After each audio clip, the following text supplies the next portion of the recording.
Have you ever had one of those moments that change your life forever? On November 4th, 2013, a little girl was born. And instead of the hospital room being filled with the echoes of newborn cries, all you could hear were alarms going off and the shuffling of a very large group of nurses and doctors rushing the baby down to the NICU. Approximately 1 in 10 babies are born premature. Because the baby was born 12 weeks early, she suffered a massive brain injury, and the doctors warned the parents that it was very likely she would have cerebral palsy when she gets older. Cerebral palsy is the most common physical disability among children. Her parents were worried for their new baby. I slowly introduced the milk for her. She's thinking about it, waiting to recoup herself so she doesn't get too overwhelmed. You are something else, pumpkin. But after many months in the NICU, they brought her home. Do it. She was a happy baby. Her parents loved taking her to the park with her older sisters. She loved going on the baby swings. Say hi, Izzy. Hi. Say hi, Savannah. Hi. Say hi to Darren.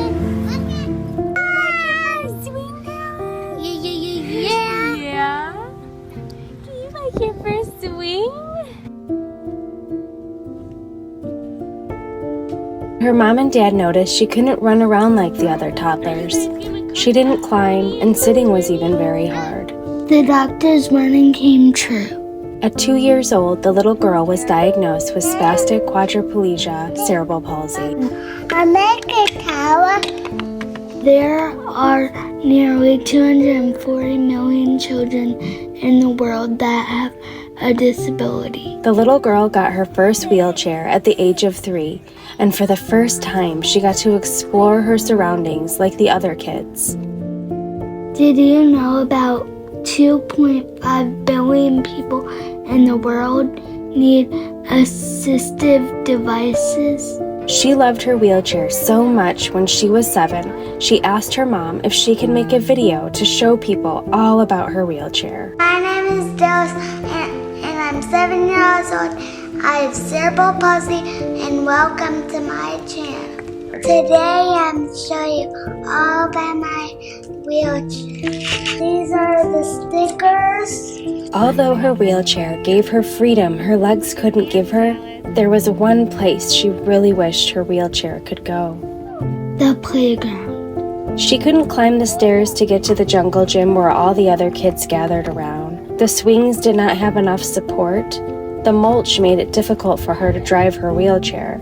She needed someone to go down the slides with her to help her sit up, but they were too narrow. Her playground days were over. Then one day, a friend called and asked if they had seen the town's new inclusive playground. It had been so long since they've been to a playground, and out of curiosity, the mom took her daughter to see what this place was all about. Then, this happened. We saw the wheelchair swing. It was one of the happiest times I've seen her. It was almost like a fire. I knew something in that moment happened.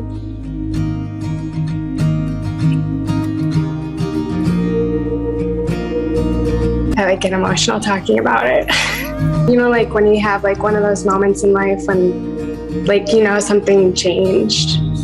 And it was when I saw that, I was like, wow, I never thought of it, how important this is. And to see how inclusion makes someone feel in front of your eyes, it was I think I need to show the world. Why are these roller slides considered an inclusive design? And the Recess Project started. Hi, my name's Amanda Hicks. I nominated Lobo because I knew there was a need to include everybody at recess time. Laura Kindren Coy, and I'm the principal here at Clarence Lobo Elementary School. Really excited about the project. The Recess Project is on a mission to include children with disabilities on the school playground. Due to lack of accessibility, recess is one of the first places that many children with disabilities feel excluded and isolated from their peers. Recess is a critical aspect of education and even mandatory in many states. It gives students the opportunity to gain cognitive and social emotional skills, create friendships, and gain self-esteem.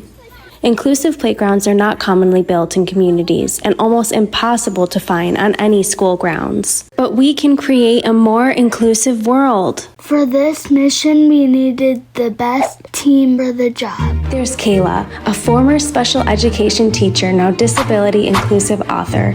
After struggling time and time again to help her students be included with their peers in school, she has made it her life's mission to help other teachers advocate for inclusion. Did you know there are simple ways to modify whatever you are doing in the classroom for students with disabilities?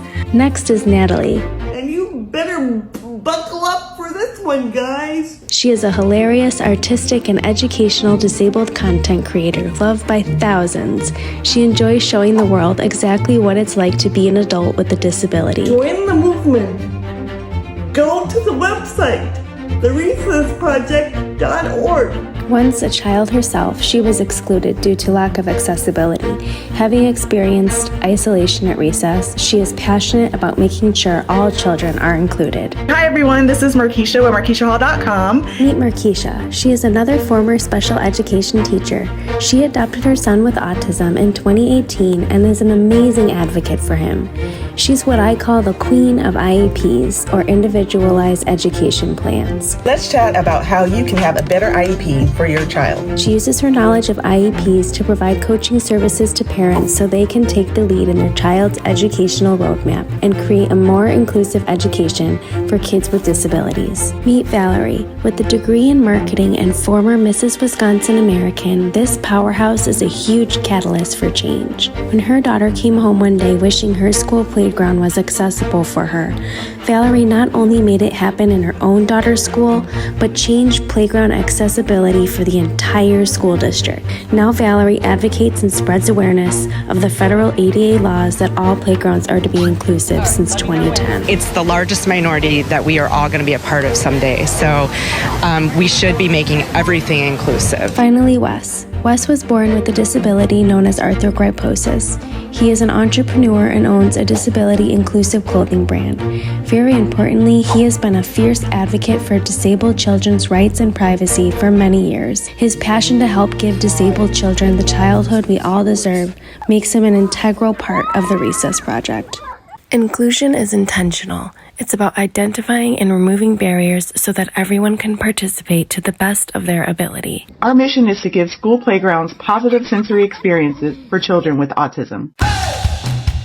We want to offer communication support, like Braille labels for kids who are visually impaired, sign language panels, and a communication board for nonverbal students. Adding inclusive slides that are static-free, are safe for kids with medical implants, and wide enough for multiple users so kids who need extra support can slide with a friend. We want to see school playgrounds with accessible flooring for students that use mobility aids. We want to see adaptive swings and ramps on the jungle gym. Listen to the children. It's recess time and one of the kids can't play because the wood chips make it hard. So she had to leave her friend behind and play with her other friends. They both felt really sad. When I was younger, my elementary school playground was not accessible, so I was not able to go on it with my friends or anyone. So I just had to sit by myself. Hello, my beautiful people. I want to make joy for the kids in need. Let me explain. If you donate $5 to the Recess Project, I'll make you a bracelet. They have to go to therecessproject.org.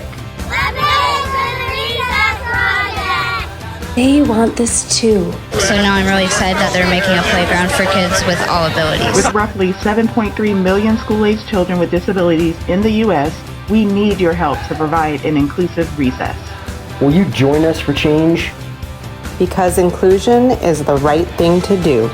Because everyone benefits. Because we all deserve to play. Because we all have value. Play is often talked about as if we're a relief from serious learning. But for children, play is serious learning. Play is really the work of childhood. I don't want to be left out anymore. Lobo's accessible playground. The wood chips are gone, so now they can play together.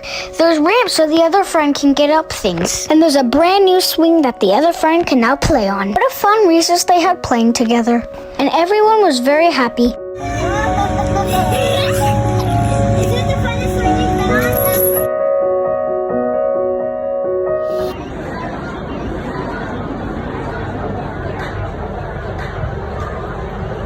And donate. Donate.